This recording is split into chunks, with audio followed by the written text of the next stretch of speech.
You do. Okay.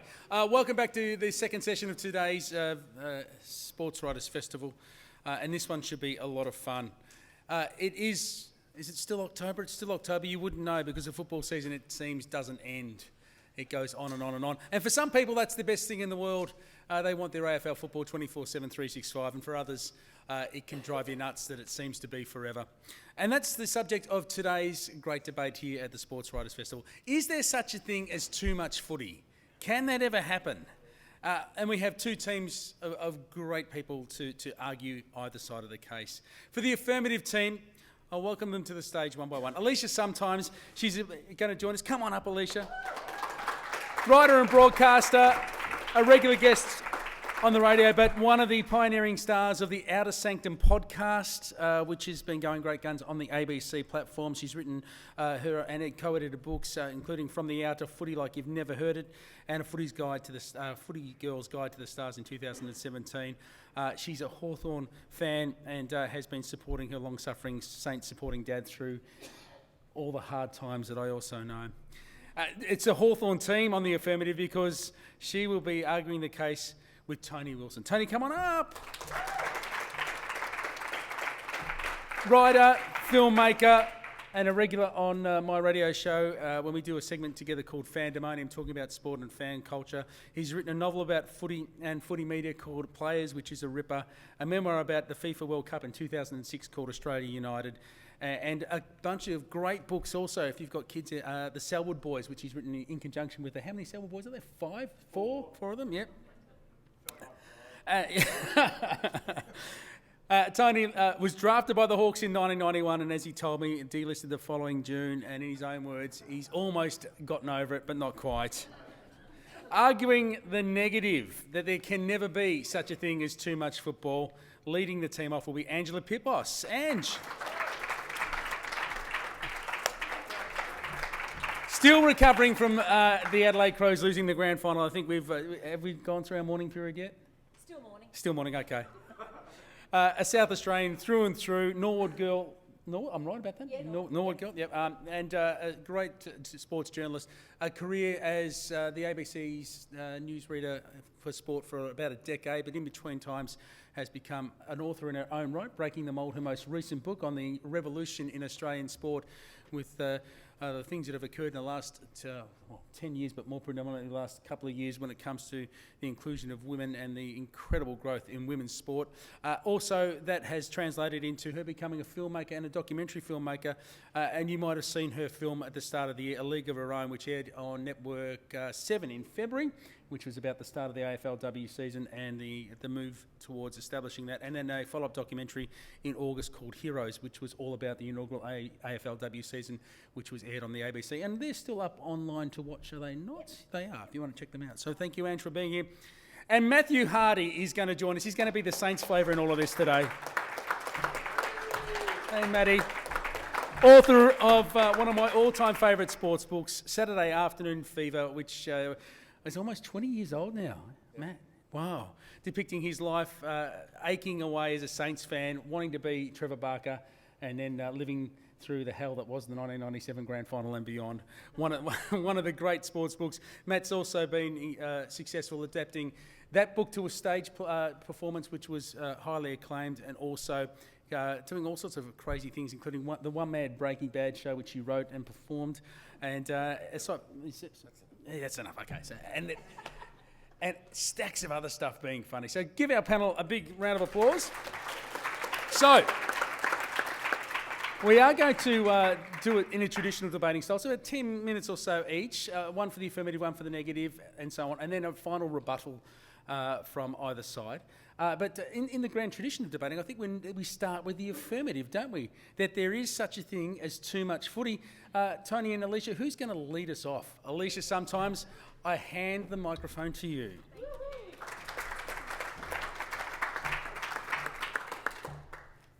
Okay. For Christmas 2015, I was given a set of Hawthorn pool balls for my non-existent pool table.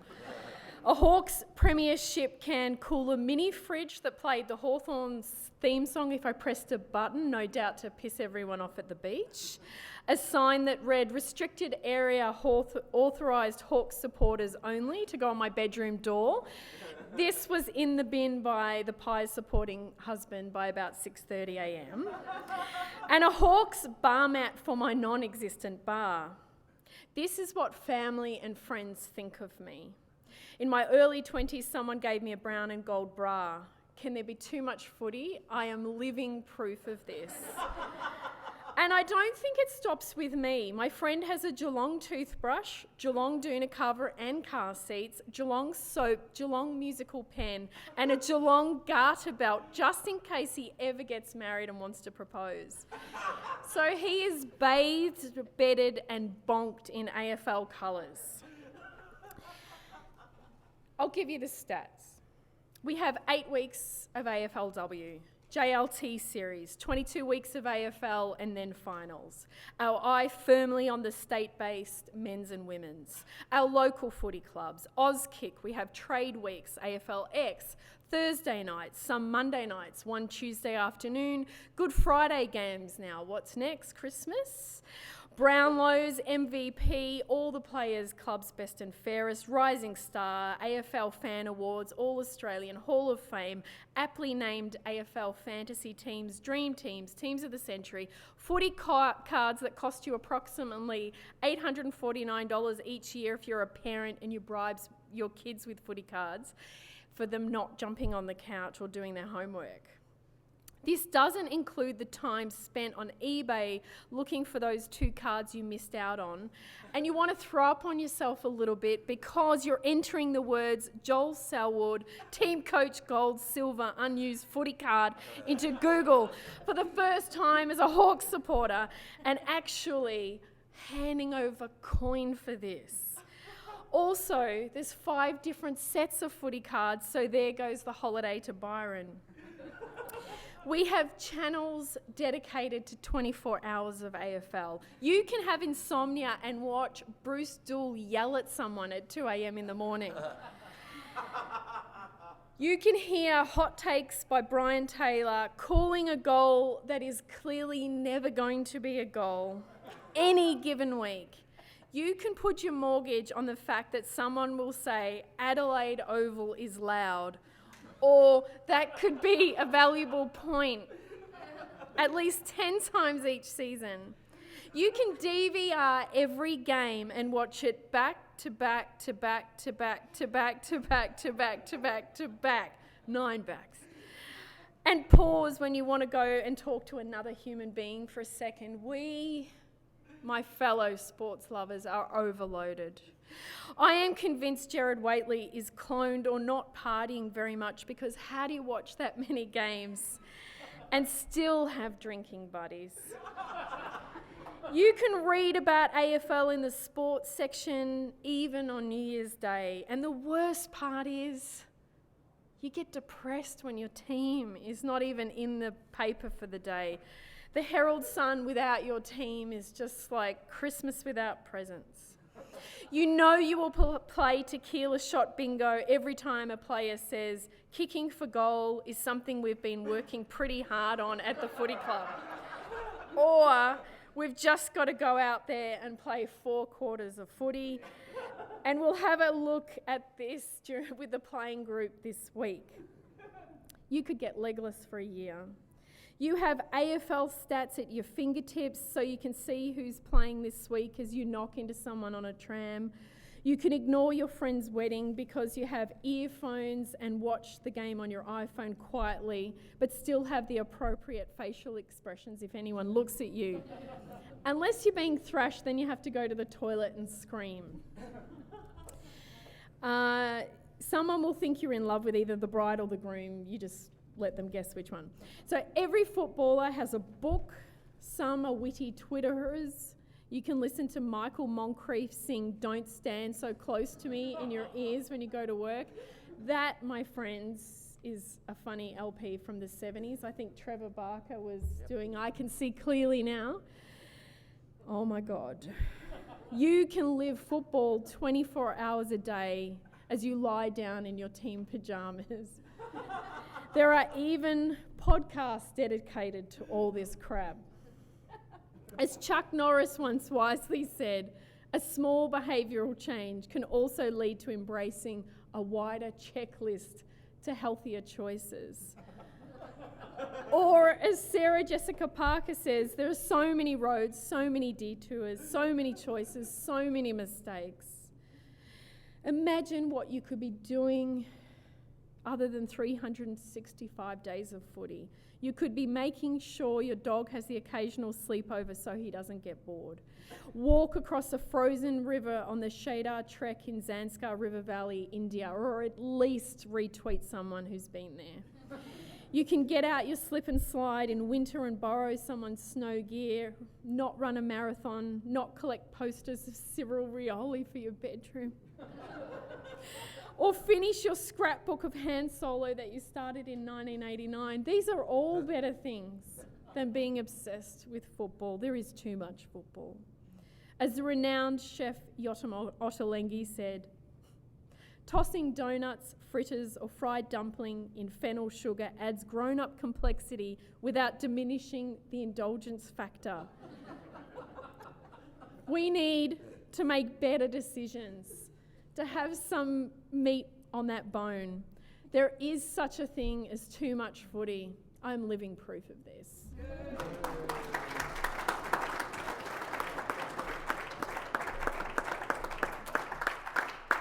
Brilliantly said, Alicia. Unfortunately, we don't have those donuts for sale at the front afterwards because they sound delicious. So a powerful argument there put by Alicia Sometimes that there is too much footy. Angela Pippos, it's your turn to respond. Easy. Now, Alicia has just painted a picture of life as a football fan. And what was wrong with any of that? That is a full life, ladies and gentlemen. That is a rewarding life. And Adelaide Oval is loud. Let me just add my voice to that. Gloriously loud. To suggest there's such a thing as too much footy is to attack the very fabric of Australian society.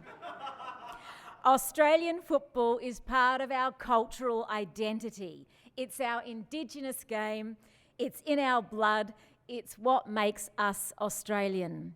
Poets, playwrights, writers and painters have depicted this great game of ours for more than 100 years.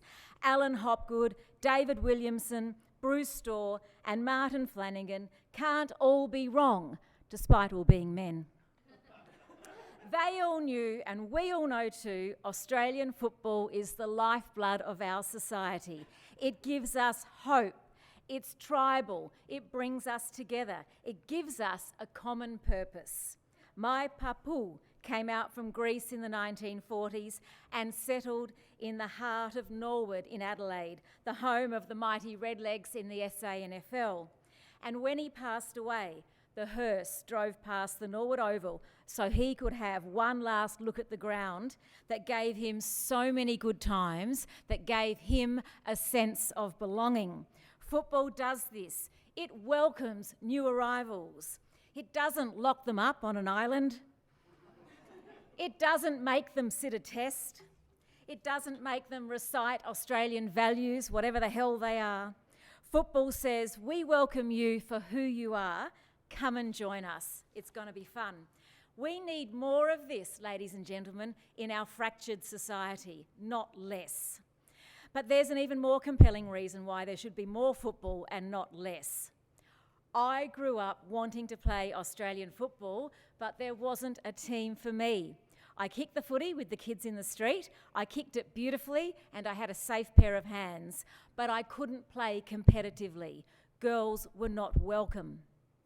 Fast forward to 2017, and there is an elite competition for women in the AFL, and girls now have visible role models in the sport they love and a pathway to follow. Women have only just arrived in the AFL. More than 100 years after they first started playing the game, women have their own elite competition called AFLW. It's more than a league. AFLW is a movement, a revolution, and it's only just begun. We can't now take it away from them. That would be heartless and cruel. The football field is where girls and women can express who they are, and the benefits of AFLW are enormous. AFLW sends the message, it's okay to be physical.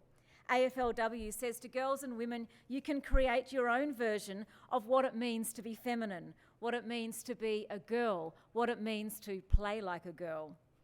That's what equality is all about, having the freedom to be who you are.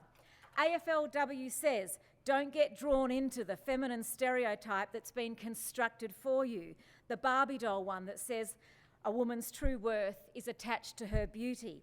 AFLW says women's sport matters, girls matter.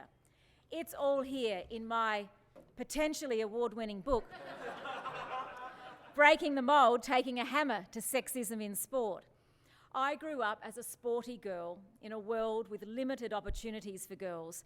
Australian football was not an option for me, but it is for Esther. Esther is an under-12s Roy girl. And I shall read, because all authors do this, it's self-indulgent, but hey, we all do it.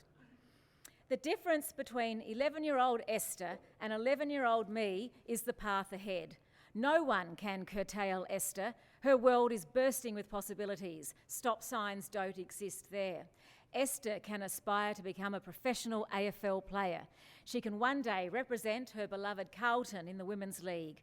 To guide her, she'll have strong, visible role models in the game. She'll watch them on game day, see them on television, hear them on radio, read their stories, and perhaps even collect their faces on footy swap cards. She'll see them get drafted, she'll see them debut, kick their first AFLW goal, take mark of the year, rupture an ACL, get another sleeve tattoo over the summer, win the competition's best and fairest, run out on grand final day and hold the Premiership Cup aloft. In Esther's world, those desperately clinging to gender stereotypes will be a small voice. Esther won't have to continually justify her decision to play Australian rules football or defend tired, anachronistic claims that women's sport is rubbish and boring. She won't have to sit and wait for someone to call out a sexist joke or comment, because she'll be in the majority. The dark underbelly of sexism, along with racism and homophobia, will be exposed for the pitiful thing that it is. If Esther wants to promote her body first, it will be her choice and her choice alone. It won't be forced upon her by her sport, sponsors and the media. Esther will be the one in control of her destiny, the one pulling the strings. The other side, ladies and gentlemen, thank you. The other side wants to take away the hard-fought gains. They want to deny Esther and her friends the opportunity to be their sporting best. To take this away from Esther and her friends would be winding the clock back to a time when women had no rights. I know the other side would prefer it if women didn't have the vote. Or ride a bicycle, because they think that our uteruses would fall out. And they probably support women cheerleaders in sport, grid girls and podium girls too. But we, on our side, believe in equality. We support women's football. Ladies and gentlemen, the other side is anti-feminist, misogynists. Privately, they worship Shelton, Latham and Devine. Imagine being so mean-spirited as to want to kill the hopes and aspirations of women and girls who love footy. We don't need less footy, we need more. We need more for women and for men. In fact, I have recommended to Gil McLachlan that the 2017 AFL Grand Final be played again to give us another game this year.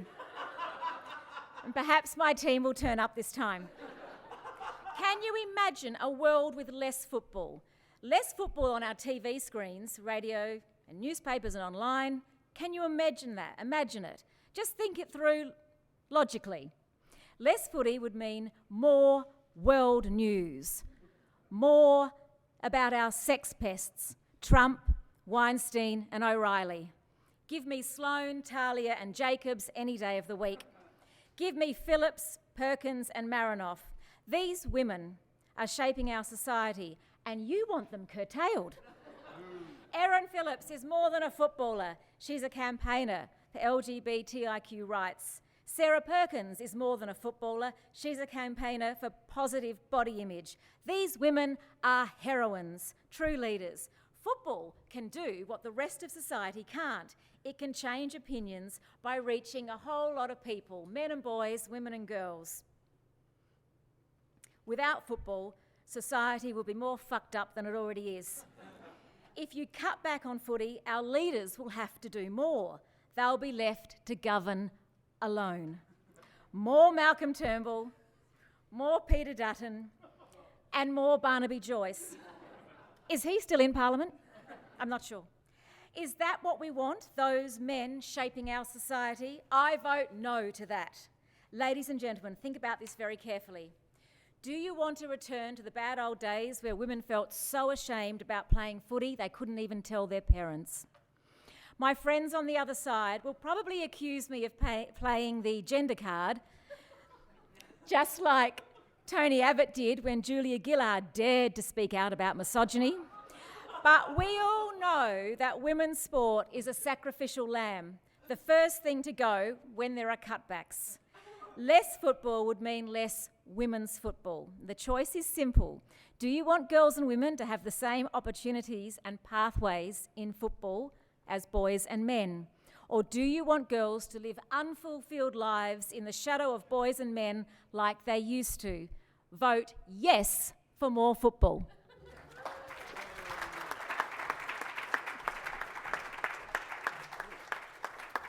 Brilliant campaign speech, Angela. And the threat of more Barnaby Joyce is enough to probably win you the argument, hands down. So we've heard from one from each side, but I think Tony Wilson, having been given a good black eye there from Ange, I think it's time for you to respond.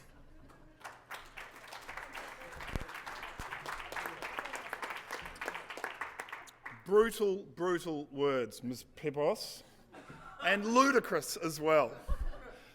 Moderation is the word we're looking for. We're not trying to get rid of all football. We're just saying that football is hopelessly out of control in terms of quantities and domination of society. I just want there to be less football so there's more time for other things, like feminism. Feminism isn't only AFLW. There's equal wages. There's Erin Phillips' basketball, for God's sake. We don't have any time for that if there's just a palette of football. My view is AFLW, certainly that is not the problem when we look at the tableau of football before us. In fact, the point where I'll have trouble with AFLW is when AFLW has their own Robbo who is on 7 nights a week. And that is not the case at the moment. Look, my view, it's pretty simple. The debate can be over in one sentence. And the question is, Angela Pippos, would you have liked the grand final to go for one more quarter? No, she wouldn't. One more quarter of seeing Trent and Jack high-fiving and hugging Georgie Castagna and getting ready for them all to sing with the Killers. I reckon you'd had enough. We could have come back in one quarter. No, that's true. So objectively, I do this Fandemonium segment every week. It is a worry how obsessed people are with football. It's a worry how obsessed I am with football. I mean, what did we have? We had one judge ring up saying he cannot watch a football game live where he does not know his side has won. So he paces the parks of Adelaide while Geelong play games. When there was a grand final, he had his wife put a little flag out on his letterbox to tell him if it was safe to come home. Yesterday, on Tuesday's show, I told Francis that I cannot pick up a Sharon football without smelling it because it's my favourite smell in the world, and that I would like to release a perfume called Eau de Sharon. And we both thought that was a very good idea. We're poisoned, we're sick, and in fact, we're not even the worst. There's a guy who called in. You actually just have to hear this call. This is Michael from Roxburgh Park, a real person living in this city. Oh.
And we laugh on SEN, we try to pretend it's funny, but it's weird. It's weird. It's weird on SEN. Our whole show is weird. Do you know, during trade period on SEN 2 years ago, they had sirens whenever any news went. And there was a siren that would... Matt de Boer has re-signed with Fremantle. That is not good for a society. That is not broad. That is not investigating different things. What about Simon Lethlean and whether he will take a CEO job? Acres of coverage on that. 9 games a weekend, endless football shows. Pretty much it swallows you whole if you want it to. It swallows the city whole, and it leaves no time for family, it leaves no time for employment. Dylan Leach, Francis's own son, has posted an examiner's comment on one of his assignments this week that says, maybe a certain football game got in the way of your performance this week. It dominates lives. It's dominated my life. Apart from the smelling of footballs, this has been going for a long time. I just looked at my desk before I came and prepared for this, and for no reason at all, there is a Peter Welsh football card next to my keyboard. When I was a kid growing up, there I was. I slept with a football my whole life. For a very, very long time, I slept with a football, obsessing about whether or not I might be able to play footy one day. I went to look for a particular bit of artwork I've got. We were given 20 words to draw a picture next to. In 17 of the pictures, I had goalposts. They were conjunctions like with. How do you get goalposts in? It was all-consuming. There was an exercise, a writing exercise, which I found in my primary school folio that I've kept. And they asked us to open our mind to absurdity in this project. Michelle, if I were rich, I'd rule the world and make war and conquer the dinosaurs. Luke, who put bumps in your hair? I did. And Doctor Who. Tony Wilson, the rules of a footy match. The umpire is allowed to punch up any player who starts punching him. The umpire is allowed to interfere. The umpire is allowed to get reported by the... That's all I could think about. It was not good. And then, of course, they came to the romantic side of things. So I look at myself, and you must say, oh, this confident man, and he was a footballer and everything, he must have just been so successful with the girls. Well, I have a big confession to make here. When I was sitting on that bench, started first year law, somehow the dorkiness of that haircut, the metallicness of those glasses, and the general interest in both kind of high literature and footy meant I was a virgin. So I meet this wonderful girl. Well, I don't initially meet her. I sit next to a guy called Stephen Dodditch for almost all the year, and we just build our best ever Hawthorn team and our best ever Collingwood team. We do it for 7 months, and everything's just as per usual. Then Steve is away one day. She sits next to me, Natasha Case, and she is, and you talk feminism, Angela, she was a Catherine McKinnon hardcore feminist legal scholar, even in first year, and she sat next to me. And she, for some reason, it must have been that yin and yang thing. So we hit it off a bit. And so we started to, she said, do you want to come along to a NAIDOC meeting for NAIDOC week? And I said, no, I've got footy training. And then she said, well, the Feminist Legal Collective is having a barbecue in the North Court on Wednesday. Do you want to come to that? And I said, no, I'm going to see a movie, which was true. We were going to Gary Ayres' house to watch The Toxic Avenger. And then it goes on and on. So we're trying to get closer, but football keeps getting in the way, all the different training sessions. And this beautiful girl, I can feel that I'm not clinching the deal. Eventually I asked for her phone number, and she tells it to me, and it's 495 1027. I still remember that. And she said, do you want me to write that down? And I said, no, I can remember that, no problems. David Polkinghorne, Ellie DeWald. And she said, what's that mean? So the poison was running through my veins. I can see my dad's in the audience, and he's thinking, no, 10's my number and 27's David Parkin. What's he talking about? So you can see that already it's a problem. And eventually, I was so, I was a university student at this point, so I'm trying to close the deal. And eventually I do get her back to our house, and I think this is possibly going to be it. And she has a look at my music collection, and she says, who are the could-have-been champions? And then we get to my bedroom, and she says, art on the wall. Why have you got a semi-naked man on your wall? And I said, that is Chris Langford, and he is my captain. And she said, you don't have oils or anything on your wall at all? And then we got into the actual sort of bedroom proper, I guess. And I said, yeah, I have got one painting, and here it is. And she's hanging in there, and then finally, and I won't go into private details or anything, but I finally do coax her into the bed proper, and she says, "What the fuck is this?"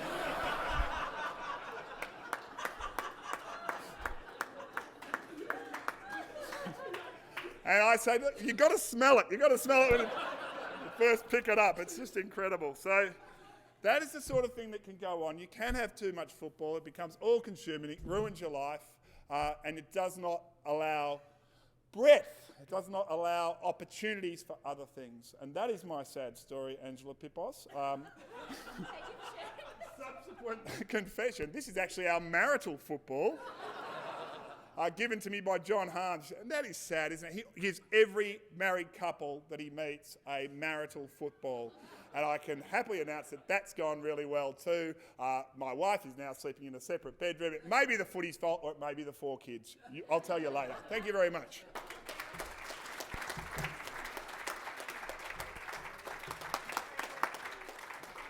Brilliantly put, Tony. Yes, and the ode to Sharon, I'm sure that'll be like the Calvin Klein of the 21st century. We'll have that sent up and it'll become huge around the world.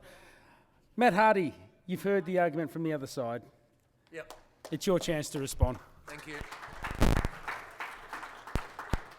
I first would like to claim it's a bit unfair. No one warned me there was a possibility of multimedia, so I'm up against it. So I would like to basically say that yes, there can never be enough football. There's no such thing as too much football. I agree with Angela, and I admire the words of our esteemed opponents here. But I don't know where to begin. Basically, to me, my love for football that just confirms that there can be never, in my life at least, too much, comes around from my first game played, when I immediately became frustrated about my lack of abilities with the ball in hand as opposed to my abilities with the ball in hand in my room before I'd ever played a game. And I was swearing more than I ever had before in my life. I pulled out words that I only ever heard at Moorabbin behind the goals. And I was getting upset, and the umpire said, "Any more of that language," I was under 14s for Notting Hill, "Any more of that language from you, mate, and I'm going to send you off." There wasn't even a send-off rule. And I said, "Can I get in trouble for what I'm thinking?" He said, "No." I said, "Well, I think you're a fucking idiot." My first packet of footy cards, and by the way, I'm going to read from my book, but it's no longer for sale, so it's not like a pitch of any kind. I'm just going to read this as a way of letting you know the depth in my DNA of my love for football, and that is the first line of this book. I discovered passion in a packet of footy cards. They were all the rage, and I wanted in on the action. Opening the first set of 6 cards with the sticker Chewy on top, I was greeted by the sight of Trevor Barker's long blonde locks. He seemed part Hollywood movie star, part comic book superhero, and instantly I experienced my first stiffy of all time. I expected more laughs than that, but you're more uncomfortable than amused. That really did happen, and I've turned out to be heterosexual, so I'm not sure what the situation was there. However, Scanlon's, I don't know if anyone remembers, you'd take the wax paper wrapper off and there was like cocaine sprinkled on the top of it. And that's what I blame my addiction for football toward. No, but Carlton Rover Vinny Catoggio, out of all the cards, was my favourite because I thought his name sounded sensational. Just wrapping my lips around the pronunciation was a physical pleasure. Catoggio! Vinny wore the most outrageous afro that anyone had ever seen. If he wasn't old, white and unattractive, he might have been mistaken for a member of the Jackson 5. One of the many unbreakable codes at my primary school amongst our mates was to say Vince if someone did a fart. This served as a proud announcement of having done the fart and a warning of the approaching aroma. The origins of Vince remain unknown, but it had been around for years. And then we adjusted it to Vince Catoggio once we'd seen the footy card, and then just to Catoggio itself. And I bet that Vinny would rather his name be remembered for his fine footy skills than the fact that Cameron Dabb did a fart in grade 4. Now, years later, I went to, nowadays we have at Crown Casino, all the big retirement dinners. It's all very official. Women are allowed. That's another, positive of the feminist movement. But in 1989, Trevor Barker's testimonial night, they didn't even announce it. Women didn't want to come. And if any of them had attended it, they would have fucking left straight away, right? It was an all-male affair, right? And I must have been about 17, 18, and I attended. And it was arranged in the standard sportsman's night style. There were selected stars, former opponents, former teammates, current teammates, former St Kilda people, lined up to form a panel. Among them was Neil and Michael Roberts, the father and son. Cowboy Neil, Molly Meldrum, right? They told stories of dressing room debauchery, off-the-field shenanigans. The more booze that was forced back, the funnier each speaker became. It was like Rodney Roode and Kevin Bloody Wilson on a double bill. And it continued until the ex-players were too pissed to proceed. Then they auctioned off Trevor's jumper. Luckily, I almost spent my inheritance on the bloody thing, but Molly was more drunk than I was and he went home with it. He would have probably preferred Trevor to be wearing the thing, but he didn't get that far. As the evening neared its end, with the speeches having ceased and the karaoke underway, I wound my way toward the toilets for a wee. I stood alone at the trough, full of beer and smiling to myself, and who should stagger in and stand to my right but the great man himself, Trevor Barker. What an opportunity to pay my respects. I pondered whether to let him piss in peace, but I decided to seize the day. I said, I did doubt you'd remember me, mate, but, and he said, Matthew, how are you? I'd hassled the poor bastard so much. As a 12-year-old, I sent him like get well cards if he got injured. I sent him congratulation cards if he was picked for Victoria. I knocked on his door until he told me to stop it, please. In the tone of voice I didn't appreciate. Anyway, did he know the name of every idiot kid that had been hassling forever, or I was just the king of the arseholes? Should I feel pride or shame? I looked at him in the eye and I knew. He didn't mind. He knew I meant no harm. He knew I was a good egg. He hoped that he was too, and we had a connection. Seriously, I said, I want to thank you for all the pleasure you provided me taking all those speckies. I'd had about 15 West Coast coolers by this point, and I was serious, right? And what I did, he said, it's nice of you to say, mate, no worries, right? And he swapped hands, right? So he was holding himself with his left, and he reached out with his right. And I did the same. I had my hero in one hand and my dick in the other. That to me is the definition of tragic masculine footy supporting.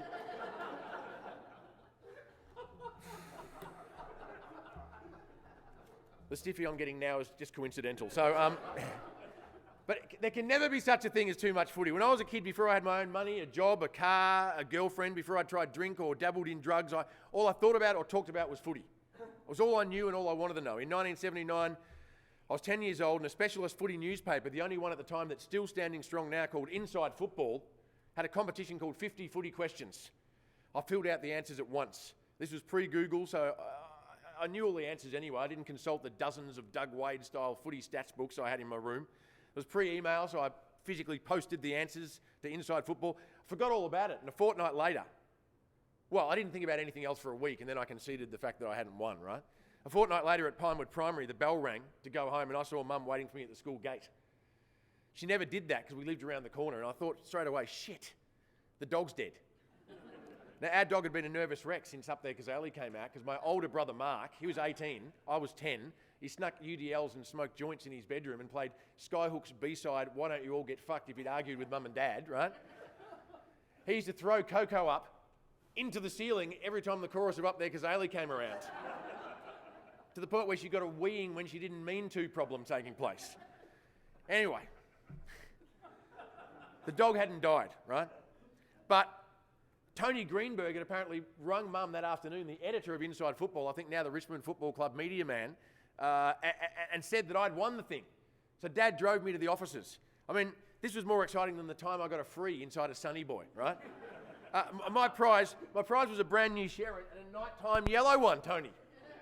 I better check it's still at home, you bastard. So, my first footy cost 50 cents. We got it from the servo in like a cage sort of basket, and the ends were so hard it almost broke your toe when you kicked it. It was hollow, it was soft in the middle, hard on the outside.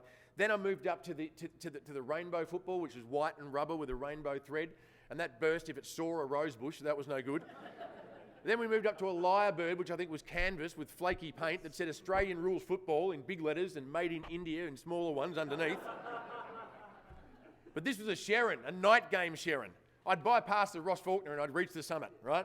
From that day until this, Mum's announcement of Inside Football, which is like Wisden, except with a column by Crackers Keenan, right?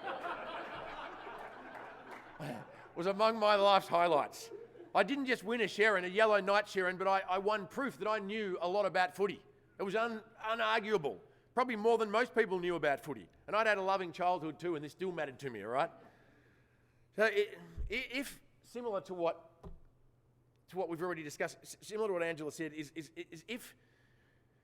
if there is too much footy, let me just consider this unimaginable prospect for a minute. Right? That means there has to be less footy to redress the balance, right? And if there's less footy, there has to be more of something else. And what are the options? Politics, right? If it's international politics, well, running the world, we've got an oversized infant with a permanently full diaper, the contents of which he regularly smears all over Twitter, wearing a wig which Ralph Carr wouldn't be seen dead near, with a face more orange than a pumpkin's pubes, right? Trying to start a fight with the son of a character from a South Park movie to distract us from the fact that his weirdly white-circled eyes are in debt up to this Russian mobster who wears horses topless and apparently has enemies with possessions of secretly filmed footage with him, the leader of the free world, covered in more piss than the umpires when they walked off at Victoria Park at half-time. Is television an option of something we should have more of? The Block. The Block. Spare me. If I wanted to watch Dickhead's record joint, I'd study the recruiting results of the Collingwood Football Club. Real Housewives of whatever it is this week that they've rounded up a bunch of Botox babes addicted to prescription medication who are happy to mix a lot of alcohol with that medication before slandering their latest lovers on camera as yet another way to try and occupy their otherwise futile existences. But enough about Warnie. Music. I mean, I love Midnight Oil. It's been so long since they last performed, they're all bald. Books. We're literary people. We wouldn't be here otherwise, right? Could they replace the absence of so much football? Well, have you ever seen a picture, before I continue, of your partner's ex, someone that broke your heart that you didn't want to break up with? You see a picture of their new ex, or you see their new ex, and they're really ugly, right? And your self-confidence suddenly plummets because you realise looks aren't what that partner used to go for. And you think, hang on a minute here. I thought I was all right. I thought she went for me because I was hot. Look at this idiot. Well, from looks to books I go because my respect for books has eroded since Richard Wilkins not only wrote an autobiography, but somehow found someone to publish the thing. Because I had a book published, right? Liz Ellis said she laughed her ass off. It's there, right? Peter Dacos said, I haven't read many books, but this one's a beauty. I used to think it was a difficult to attain achievement in life was to get a book published. And on the day of its release, at that point in my life, I'd never felt more important or smart like I mattered since I'd answered those 50 footy questions. And I continued to feel that way for years until Richard Wilkins got published. Admittedly, my book was published by HarperCollins and then acquired, i.e. recruited by a Random House, right, whose other releases between them include To Kill a Mockingbird, Don Quixote and Angela's Ashes. Whereas Richard Wilkins publishes New Holland, right, their most notable other releases, and this is a fact, I've Googled it last night in tears, right, include must-read coffee table books such as, and I shit you not, Portraits of Pugs and Bat's Life, which is about the life of bats. But enough about his 5 ex-wives. Now, what would a Richard Wilkins autobiography be about anyway? I came from New Zealand in the 80s with an 80s haircut. I still have that haircut, the end. You may wonder what I've got about, against Richard Wilkins. Well, let me tell you. In 1997, as Francis so cruelly commented upon earlier, I was living in London and had been for ages. And if anyone here has lived in England and you're a footy fan, there's just zero knowledge of football over there. I think on Channel 4, there's sort of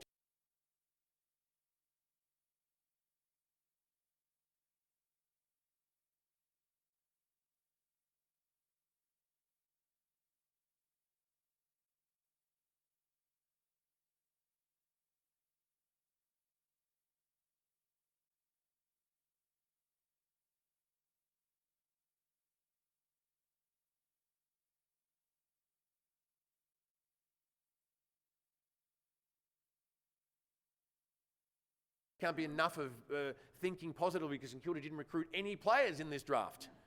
We had 2 great picks that Hawthorn basically gave us just to save their pride and get some kid that hadn't had a kick. Fuck, I was going to finish this on a big... In summary, there can be no such thing as too much football. I agree with Angela.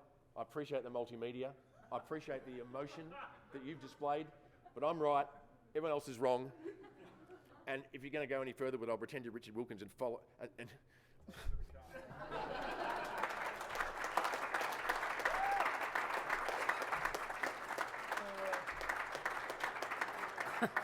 Thank you, Matt. At least Peter Dacos did read a book. He's gonna choose a book. At least he read yours. All right. Each side gets a chance to rebut the argument. I think you might have talked amongst yourselves as to who wants to go for which team, but I'll give Tony and Alicia the chance to address the issues that both Angela and Matt raised. Just in a quick summary.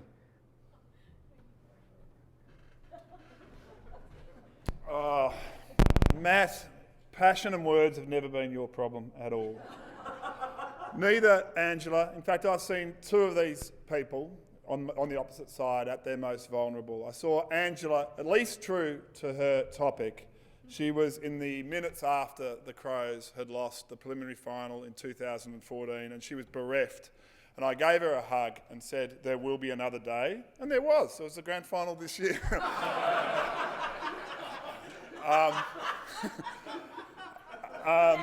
That is low, actually. But, and then Matt, and this is really to my point, that I saw Matt at Munich for the semi-final of the World Cup in 2006. And we had an extraordinary few days together because... Francis made a cameo in that same event. And the reason that we had an extraordinary few days is that our minds were opened at a certain point. Mine were opened in 1997 at the MCG when I cast off the shackles. I said, I don't just have to have the Robbos of the world invade my space and dominate my brain.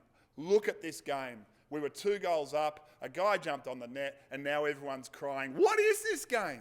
It's different. And so I investigated further. I found out there was something beyond footy. And then in 2006, I know you'd done the same because you were there at that World Cup and we shared that week together. And it was a truly amazing and memorable thing. And it was because my world had broadened. Sure, I hadn't got outside sport, but I was taking small steps, right? But my world had broadened beyond footy, and it has broadened further and further still. And now I've got a kid who goes to Auskick and doesn't get a single kick in the game at the end. That's how far I've moved away from the obsession and the domination of life that was going on for that young kid in 1984. There is a wider world there. Yes, you've painted some of the good things about footy, and I've enjoyed hearing them. But what Alicia and I are trying to say is that it's a problem. It gets to be a problem. Michael from Roxburgh Park has a problem. Matthew has a problem. And so please acknowledge your problem. Please say broader, wider world, please. Let's read books. We don't have to just read Richard Wilkins's. We can read books about soccer. You know, there's all sorts of things that you can do other than footy. So embrace that. Vote for our side on the debate. Pretty clear cut, I think. Thank you very much.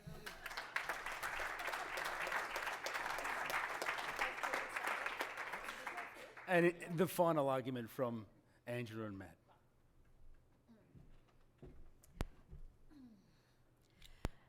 The thing is, football prepares you for life. Right? Football puts us through a whole range of emotions that we're going to need to get through everyday life. There have been some mentions of 1997. That was a great year. Sorry to my own team. But if I can talk about the preliminary final in 1997, so let's stay away from the grand final. But in the prelim, the Crows defeated the Bulldogs. You may remember, and apologies to any Bulldogs fans in the room. Do we have any? I'm sorry. You may want to leave. We kicked 4 goals in 11 minutes. 4 goals in 11 minutes. It doesn't get any better than that. That is probably the highlight of my life. Apologies to past boyfriends. No, until I gave birth, that was the highlight of my life. And that was an exhilarating experience. But I've also had the lows. And the lows give us strength. They give us a protective layer to go on. So football is bigger than just kicking a score. It is about a whole range of emotions. And if you want to limit football, it's going to limit us as people, as individuals. And we don't want that. But I will just end again, just to reiterate my feminist argument. which is a good one. Women's sport is always the first thing to go when there are cutbacks, right? We can't dispute that. That's the way it is. So if you want to cut back on football, and I'm surprised, Alicia, as someone who sits on the Outer Sanctum podcast, that you would be supporting that argument, less women's football. It will be a lesser society, and quite frankly, I'm a bit disappointed. So ladies and gentlemen, let's have more football for women and girls, men and boys, because it will make us better individuals. And I think you want to say something as well, Matt, in summary? Well, Tony has referred to his first ever lover, and I'm sorry, Francis, but so football is about love, and if you're saying there's too much of it, you're saying there's too much love. And what's the opposite of love? It's hate, isn't it, Tony? Did you write that down? Yeah. No, it's just occurred to me now. And you spoke about being a virgin, and I'm assuming that previous tale, even though you didn't give us the grisly details, was the end of that virginity? I won't go. All right. I've read it on the back of a toilet door. It was. So it's your handwriting, okay? Now, but my there's a photo of me and Trevor Barker on the back there, and he's got his shirt off, and what a man. And no point to mention that, but so I was a virgin too. And this is a sad fact. I am still skinny, and I hated being as skinny as I was when I was like 17, 18, and I used to wear jumpers, even in summer, underneath my shirts. And I'd wear long sleeve shirts so I would like look bulked up a bit. And I would ask for appetite enhancers from doctors, and they wouldn't give them to me.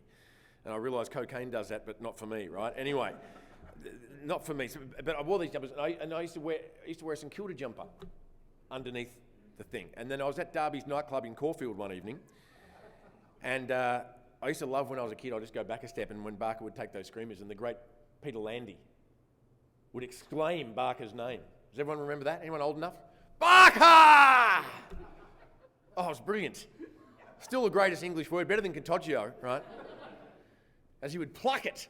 Anyway, so this girl, who turned out to be an older sister of one of my friends, which is a no-no in the suburbs, but I didn't know, so I didn't say no, and she'd got me back to their suburban boudoir, her room, and I was so nervous that, well, let me say, you know when you're a kid and you get a snail, right, and you bug catcher, and you touch its little antennae eye, and it sort of retracts, right? Well, I had that situation happening. And this girl goes, Jesus, if I'd have fucking known, I would have grabbed your mate, right? And she was just keen to get some cuddles. And she looked at the floor, because I tried to undress in the dark. I didn't want her to see my lack of a chest where one should be. And I didn't want her to see I had a footy jumper on underneath the shirt. And she saw the footy jumper, and she honestly goes, oh, are you a kinky one, are you? Right? And I went, what do you mean? So she puts the jumper on. This is fair income. It was a Trevor Barker jumper. And she had long blonde hair. She turned around. She wasn't facing me. She gripped the headboard. I looked at her. And in my head, I heard, Barker! And the snail's eye tanner. That was the first time I made love. I can't believe I'm saying this out loud. Stop. Thank you. I still have that love for football. Thank you.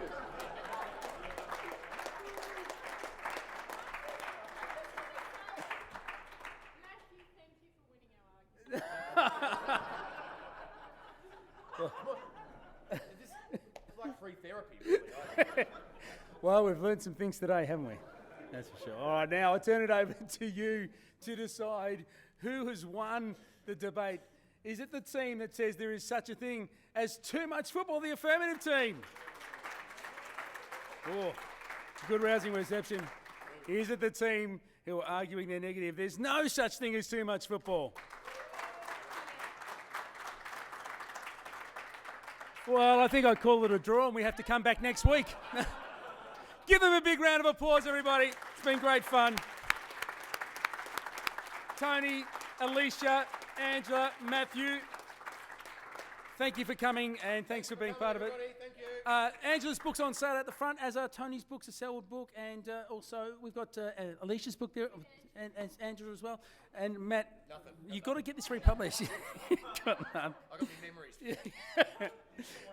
There you go, yay!